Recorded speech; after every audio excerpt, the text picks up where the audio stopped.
1859. The Battle of Solferino.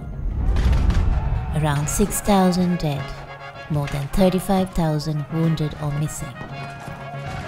In the midst of the carnage, a young Swiss banker, Henri Dunant, who was in the area for business, resolutely helped the sick and wounded, regardless of which side they fought on. He resolved the death and destruction he saw should never be repeated. A vision was born, the creation of a neutral and impartial organization to protect and assist the war wounded. It was the beginning of the International Committee of the Red Cross, or ICRC, and the establishment of voluntary relief societies to care for the injured, which has now evolved into the Red Cross and Red Crescent movement. More than 150 years later, the ICRC works in over 80 countries, responding to the humanitarian needs of persons affected by conflict or other situations of violence.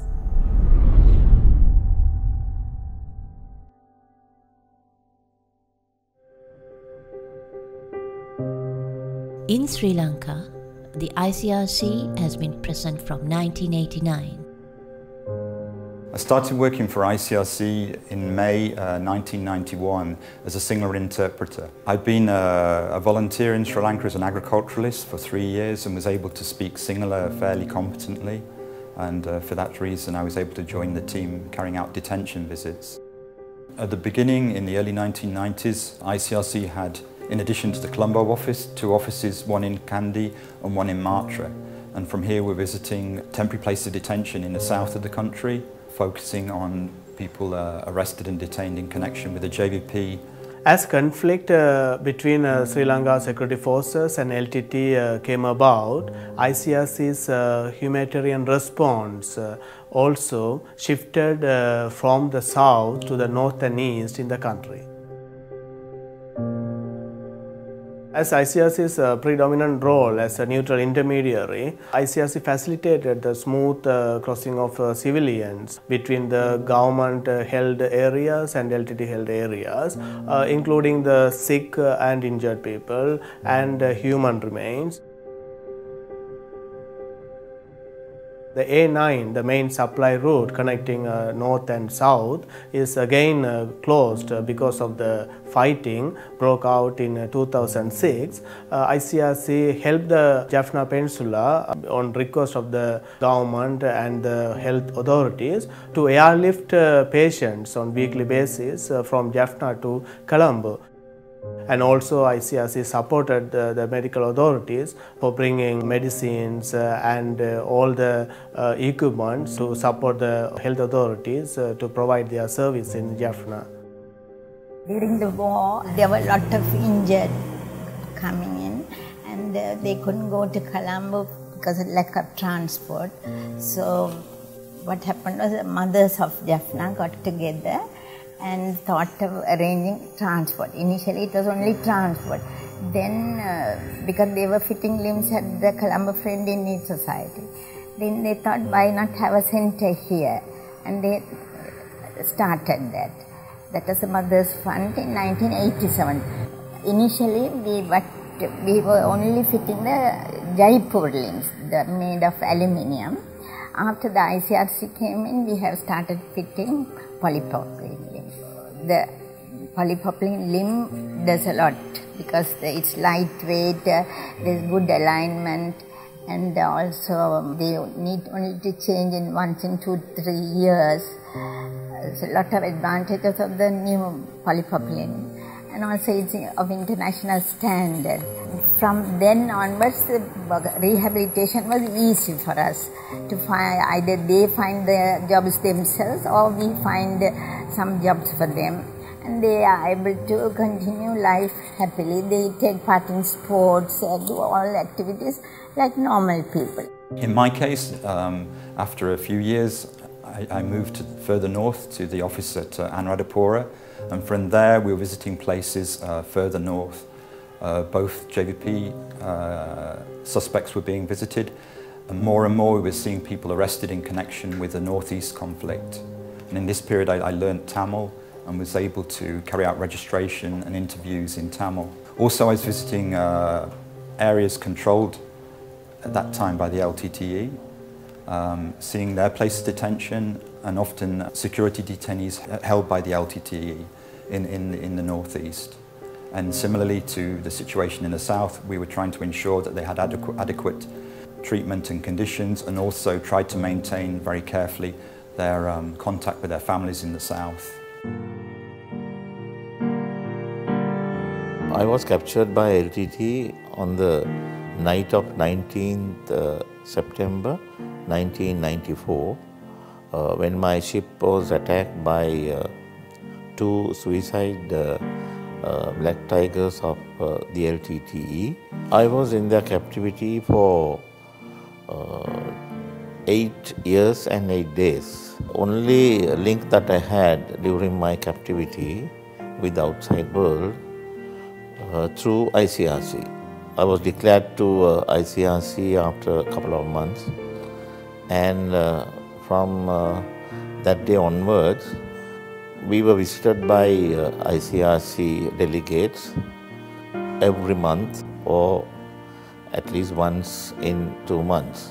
We were exchanging Red Cross messages with our close family members through the RCRC. 8 years is a long time, long period, and every month I used to write long letters, long messages. There would have been about 50 visits of ICRC during this period. I have a huge bundle of RCMs with me collected, and also the ICRC provided us with reading materials and also newspapers. That was the link that we had with the outside world. Other than that, there was no communication between anybody whatsoever. During these 8 years, my captivity, twice we managed to meet with our family members. The ICRC initiated the visit of family members.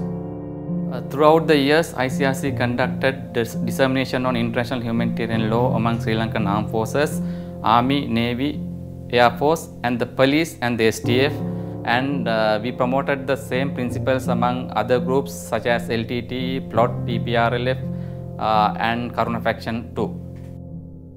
The ICRC provided temporary shelters, water, sanitation and non-food relief items to displaced persons. And also ICRC supported livelihood support program.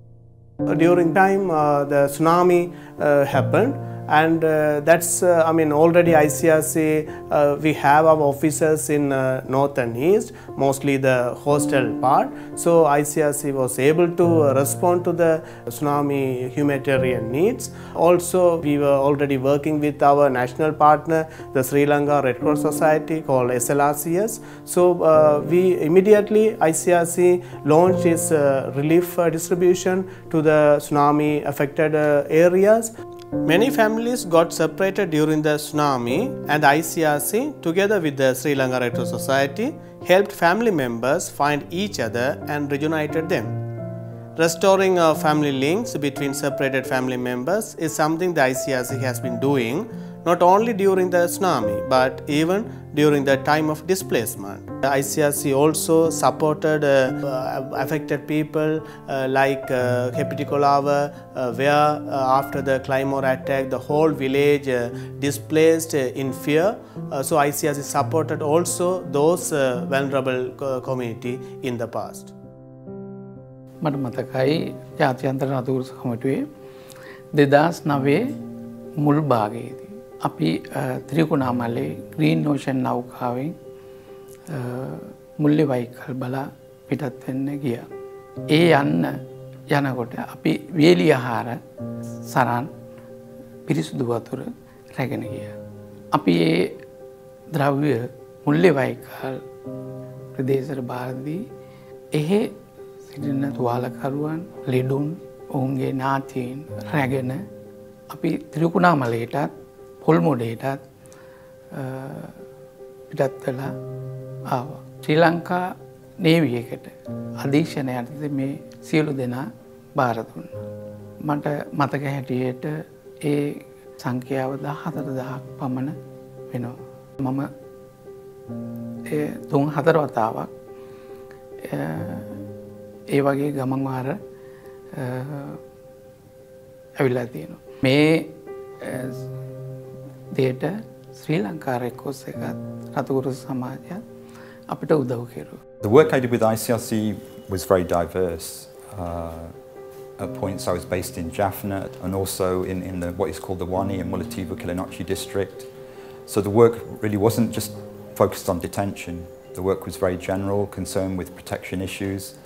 ICRC was ensuring that civilians could travel from one area to another, often facilitating the movement of ambulances from one area to another where every situation was hindering movement of civilians. A diverse number of protection issues were looked at. When the operations were in progress, we tried to ensure that civilians didn't face unnecessary threats, and we were in constant dialogue with both sides, both the LTT and the government authorities, to try and ensure that civilians were spared unnecessary distress or danger. In the post-conflict Sri Lanka today, the ICRC is addressing the remaining humanitarian needs. One of them is about the missing persons and their family. For the first time since the end of the war, the government of Sri Lanka gave its consent in the beginning of the year for the ICRC to carry out an assessment of the needs of those families. It would look at the needs of those families oriented on 4 folds: economic, administrative, legal and psychosocial. The purpose of this assessment will be to provide a report to the authorities that will mention recommendations on to how support the families. The ICRC also continues to visit places of detention like prisons, rehabilitation centers, police station and places of detention in the TID and the CID. The aim of that continues to be to improve the condition of detention and also for the domestic law and the international standards to be respected. In the past years, ICRC visits to places of detention were focusing on people arrested in relation with conflicts and other situations of violence, as were the conflict with the LTT and the JVP uprising in the south of the country. Nowadays, the ICRC is addressing the humanitarian needs of all detainees.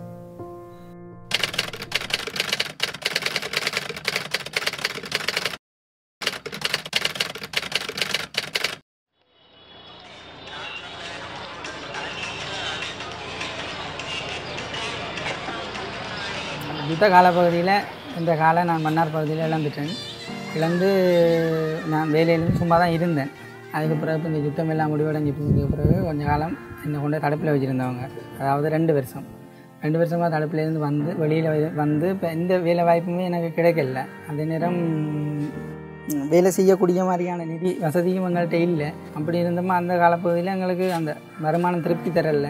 ஆனபடியால் நாங்கள் இப்போ அந்த கடையை போட்டு செய்வோம்னு சொல்லி எங்களோட வீட்டில் அம்மா அப்பா உதவி செய்தாங்க எனக்கு. அப்போ இந்த கடையை நான் ஆரம்பித்து இந்த தொழிலை மேன்மைப்படுத்தி கொண்டிருக்கேன்.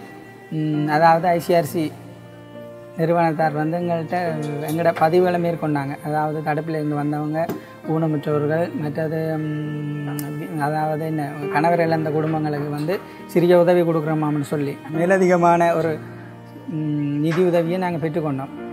அந்த நிதி உதவியுடன் இப்போ நாங்கள் இந்த கடையை ஓரளவுக்கு மேன்மைப்படுத்தி போகக்கூடிய மாதிரி இருக்குது. அதே போல் இப்போ நாங்கள் ஓரளவுக்கு எங்களோட தங்கச்சி தம்பி ஆக்களை படிப்பிக்கக்கூடிய மாதிரியோ இல்லாட்டி எங்களோட குடும்பம் சாப்பிடக்கூடிய மாதிரியோ ஓரளவுக்கு இருக்குது. The ICRC, of course, continues to deliver assistance to civilians in areas that were deeply affected by the war. So we speak here about Mullaitivu and Kilinochchi districts, and widely about the northern and the eastern province. At the moment, the ICRC is providing cash grants to specific target population who are highly vulnerable: the woman-headed household, people with disabilities, and rehabilities. This cash grant allows them to start an income-generating activity that will help them moving on in life.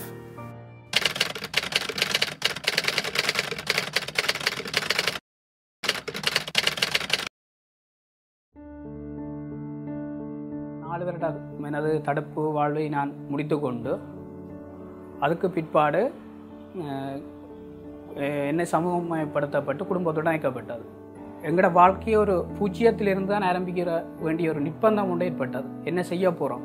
இங்கே வெளியில் வந்த பிறகு வெளிச்சூழல்கள், வெளி மக்கள வாழ்க்கைகள், அவன்ற அன்றாட வாழ்க்கை பிரச்சனை எல்லாம் பார்க்க வெளியிலிருந்து வாழ்கிறவைக்கே ஒரு கஷ்டம் ஒன்று இருக்குன்றேக்க நாங்கள் அடுத்த கட்டம் என்னத்தை செய்ய போகிறோம்ன்ற ஒரு எங்களோட வாழ்க்கை கேள்விக்குறியாக இருந்தது.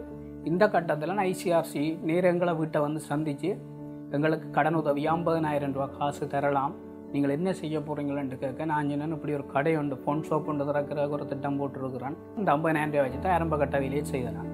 செய்ததுக்கு பிற்பாடு எனது தொழில் வந்து இன்றைக்கு வந்து இந்த தொழில் செய்கிறேன்டாக்கு பிறகு நான் எனக்கு தெரிந்தவர்களிடம் கடன் பெற்று அந்த கடனை அளிப்பேன் நம்பிக்கையோடு இந்த தொழிலை நான் முன்னெடுத்து சென்று கொண்டிருக்கிறேன். அதோட இன்றைக்கு சமுதாயத்தில் வந்து நாங்கள் இன்றைக்கு ஒரு தொழிலை செய்கிறோம்ன்றோன்னே எங்களுக்கு இன்றைக்கு ஒரு பிரச்சனையும் இல்லை, இயல்பாக சமுதாயத்தோடு வாழ்ந்து கொண்டிருக்கிறோம். இப்போ எங்களோட குடும்பம் இன்றைக்கு நான் வந்ததுக்கு பிறகு ஏதோ ஒரு நிம்மதியாக வந்து வாழ்ந்து கொண்டிருக்கிறோம்.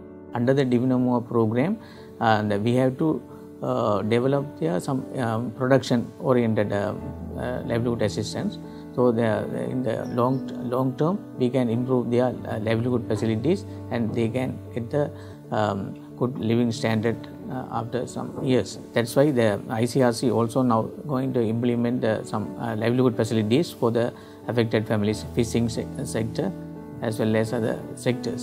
So this is also identify the very vulnerable families in the divisions and to develop their livelihood facilities. So this is also very line with the Divinamo program.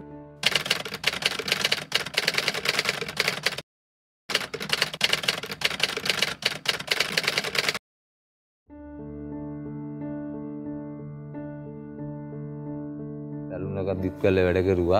වැඩ කරනකොට සුනාමියට ගියන් පස්සේ ඊට පස්සේ කුලියක හිටියා අවුරුදු 4ක්. සරුණක් ගියන් පස්සේ ඊට පස්සේ මට ශ්‍රස්සාවක් නැති වුණා. ඊට පස්සේ දෙන්න එක කුලිය වැඩ කෙරුවා. මමයි වයිෆ්. ඊට පස්සේ බණ්ඩාරවල ගියා. සරුණක වැඩ කෙරුවා. ඊට පස්සේ ඒ ගේ ඉල්ලුවා. ඊට පස්සේ එන්න වුණා. ආපහු හිටියා ඇඹිලිපිටියේ. ඇඹිලිපිටියේ ඉන්නකොට ඒ කුලියක හිටියේ ගෝයන් කැපුවා. ගෝයන් කරලා දෙන්නක ඊට පස්සේ මේ අනුගමන වල වැඩ කරනකොට අයිතිකාරයෙකුව දැන් පියන්ට ඇති මේ තව එක්කෙනෙක් ආවා. ඒ එතකන් තාවකාලික වැඩ කරන දුන්නා. ඊට පස්සේ එහෙම වැඩ කොල්ල කතුරා පනාවේ අරගෙන ගහේ කන්නාඩි දාගෙන සැලුන කරා වැලියෝයට ඇවිල්ලා සතපුර සංග්‍රාමයේ මට උදව් කරා. අපි තුන් දෙනෙක් ජීවත් වෙනවා ඒකේ. Regarding the water and sanitation, the ICRC is constructing and rehabilitating open dug wells to improve access to drinking water. The ICRC is also present in school to improve sanitation, like toilets or sewage, but also water supply, installing water tanks and also digging wells.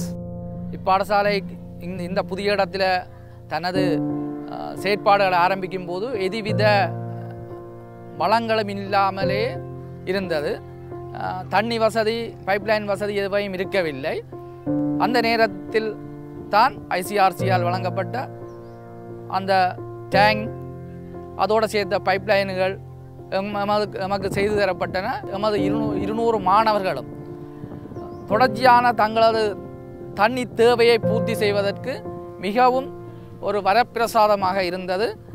2 டாய்லெட்டுகளை புதுசாக நீங்கள் அமைத்து தந்ததால் நமது மாணவர்களுக்கு தற்போது 90% toilet வசதிகள், அதாவது மலசல ஊட வசதிகள் நிறைவு செய்யப்பட்டுள்ளன. எவ்வாறு மலசல ஊடத்தை நாங்கள் பயன்படுத்த வேண்டும், அதன் பிறகு கைகள் எவ்வாறு கழுவப்பட வேண்டும் என்ற எல்லா வசதிகளையும் நாங்கள் தங்களது மலசல ஊட அமைப்பின் பிறகே மாணவர்கள் அதை பெற்று வருகின்றார்கள்.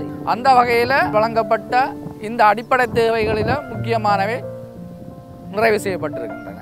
Actually, there is a two target population. One is the returnees, it's like a general civilians, and the second category is school children for two specific objectives.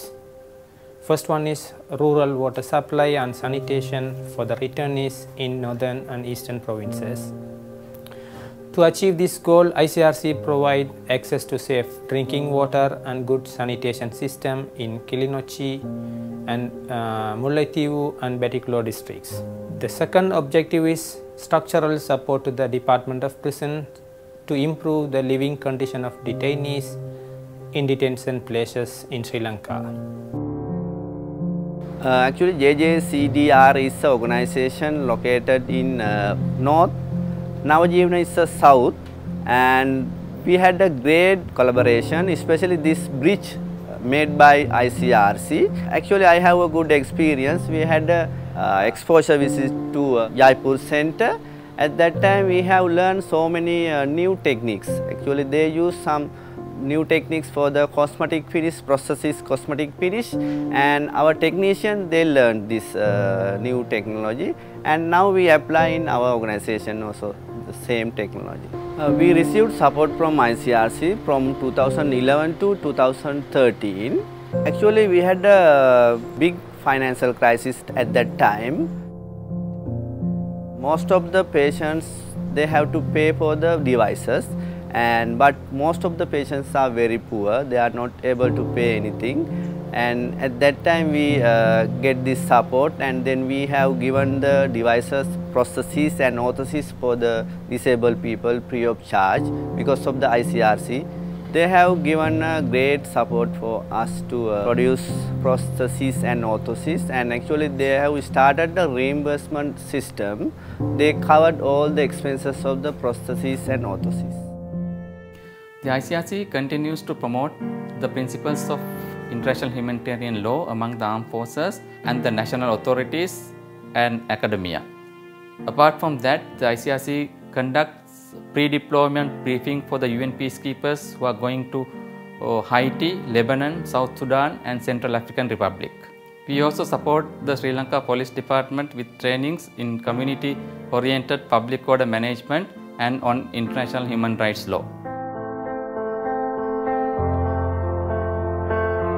In the coming years, the ICRC will continue to meet the humanitarian needs of the missing and their families and people deprived of their freedom. It will widen its geographical coverage to assist vulnerable communities with livelihood support and water and sanitation facilities.